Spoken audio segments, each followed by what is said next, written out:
누가복음 5장 12절에서 26절까지 말씀을 살펴보도록 하겠습니다. 예수님께서는 나병 환자를 치유하시고 중풍병자를 고치십니다. 중풍병자에게는 죄사함을 선포하심으로 자신이 땅에서 죄를 사하는 권세를 가진 자임을 보여주십니다. 12절에서 16절은 나병 환자를 고치심입니다. 예수님께서 한 마을에 계실 때에 온몸에 나병이 걸린 사람이 찾아왔습니다.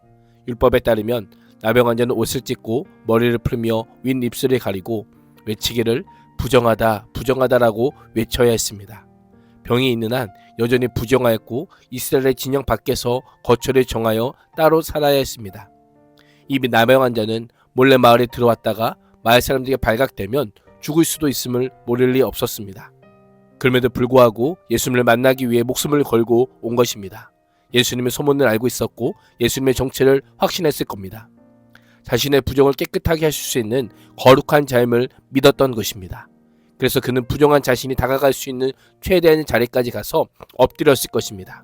그는 예수님을 보자 얼굴을 땅에 대고 절하며 주여 원하신다면 저를 깨끗하게 하실 수 있습니다 라고 간청하고 있습니다. 주여 원하시면 이라고 하는 것은 예수님의 치유의 능력이 아닌 치유 의지를 요구하는 표현입니다.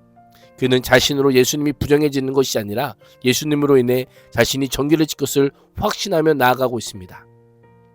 그러나 이 모든 것은 전적으로 예수님의 의지에 달려있기에 원하시면 이라고 하는 표현으로 요청한 겁니다.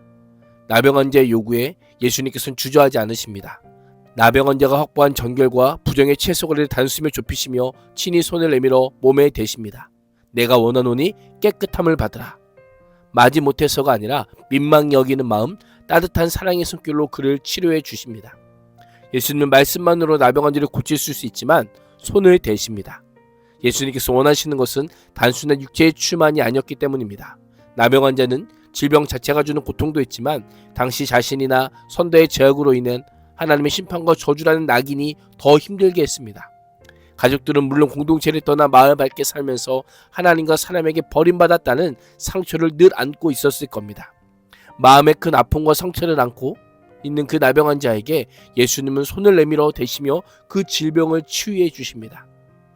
버려진 인생에게 이 손길은 따스한 위로와 새 생명을 주는 사랑과 치유의 접촉이었을 겁니다.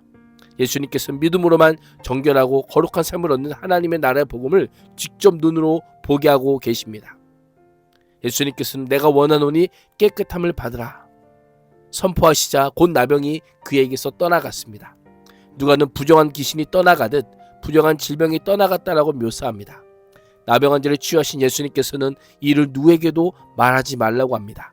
다만 제사장에게 깨끗해진 몸을 보여 율법에 정한 규정을 지키라고 합니다. 제사장은 치유를 선포하는 자이지만 예수님은 치유하시는 분임을 다시금 알려주고 계십니다. 예수님께서 나병 환자에게 율법에 정한 규례를 행하도록 명령하시며 예수님께서는 모세의 율법을 지키시는 분이고 율법을 주신 하나님의 권위를 인정하는 분임을 보여줍니다. 또한 나병 환자가 적법한 절차를 따라 공동체에 돌아가서 그 기쁨을 누리기를 바라시는 예수님의 모습을 보게 됩니다. 예수 그리스도께서 가져오신 나라는 모든 차별과 소외의 경계가 예수 그리스도 안에서 사라지고 허물어져서 예수 그리스도 안에서 하나 되고 한 가족이 되는 하나님의 나라입니다. 예수님께서는 침묵을 경고하셨지만 소문은 더욱 퍼져나갔습니다. 또다시 무리가 예수님께 몰려들어 병고침을 받기 원합니다. 그러나 예수님은 기도하기 위해 한적한 곳으로 가셔서 하나님과 교제하시는 데 집중하십니다. 아무리 중요한 일도 하나님과의 교제보다 앞서지 않게 하셨고 사람들의 필요를 부응하는 것보다 하나님의 뜻을 묻는 것에 더 우선순위를 두는 예수님이심을 보게 됩니다. 우리의 모습은 어떠합니까? 혹시 하나님께서 받으셔야 할 영광을 내가 가로채고 있지는 않습니까? 하나님께서 영광 받으시는 길이 되는 길은 기도뿐입니다.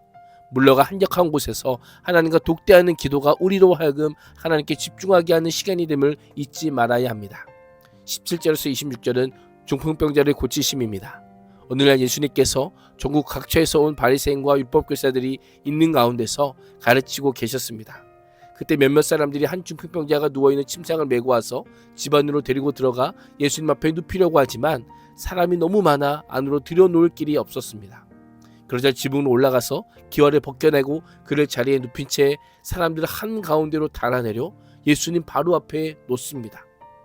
그들은 장애가 있다고 쉽게 포기하지 않았습니다. 사람들의 장벽도 가로막힌 지붕도 예수님께로 가는 그들의 발걸음을 가로막지 못했던 겁니다. 예수님께서 병을 치료해 주실 것이라는 믿음 가운데 예수님께 나아가자는 그 열정을 그 어떤 장애물로도 꺾을 수 없었던 겁니다.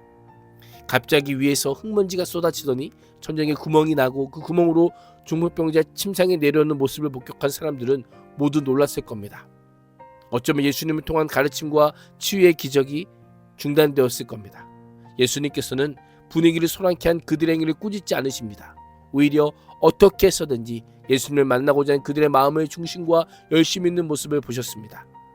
예수님 그들의 믿음을 보시고 이 사람아 내 죄사함을 받았느니라 라고 선포합니다. 중풍병자를 고쳐주실 뿐 아니라 죄사함의 축복까지 선언합니다. 죄사함이라는 민감한 신학적 주제를 꺼내자 예수님을 향해 서기관과 바리새인들은 발끈하며 거친 말을 쏟아냅니다.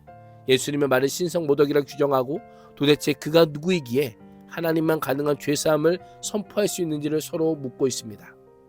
예수님께서는 그들의 생각을 다 아시고 너희는 왜 그런 생각을 마음에 품느냐? 내가 죄를 용서받았다는 말과 일어나 걸어가라는 말 중에 어느 것이 더 쉽겠느냐라고 묻고 계십니다. 평생 중풍병에 시달리던 사람에게 당장 일어나 침상을 가지고 가라는 말은 매우 하기 어려운 말입니다. 반면 그의 죄가 사해졌다는 것은 당장 겉으로 드러나지 않기에 상대적으로 쉬운 말입니다. 예수님께서는 인자가 땅에서 죄를 사는 권세가 있는 줄을 너에게 알리라 라고 말씀하시며 자신이 하나님과 동등한 존재요 인간의 죄를 사하러 온 메시아임을 강조합니다. 예수님은 중풍병자의 죄를 먼저 사하신 후에 그 육체적인 질병도 완치시켜 주시며 영적, 육적 문제를 모두 해결해 주십니다.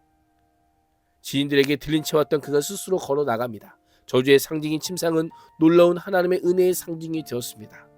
그를 통해 그를 향하신 예수님께서 인자이심을 분명하게 증거하십니다. 예나 지금이나 예수님을 만져주심의 손길은 회복의 손길이요 사랑의 손길이요 치유의 손길입니다. 오늘도 회복의 시작인 예수 그리스도 만남으로 복음으로 온전히 회복되는 인생이 될 수 있기를 주님의 이름으로 축복합니다. 기도하겠습니다. 하나님 회복의 시작이신 예수 그리스도와 만나게 하시고 예수님으로 말미암아 온전히 치유되는 은혜를 덧입게 하여 주옵소서. 예수님의 이름으로 기도합니다. 아멘.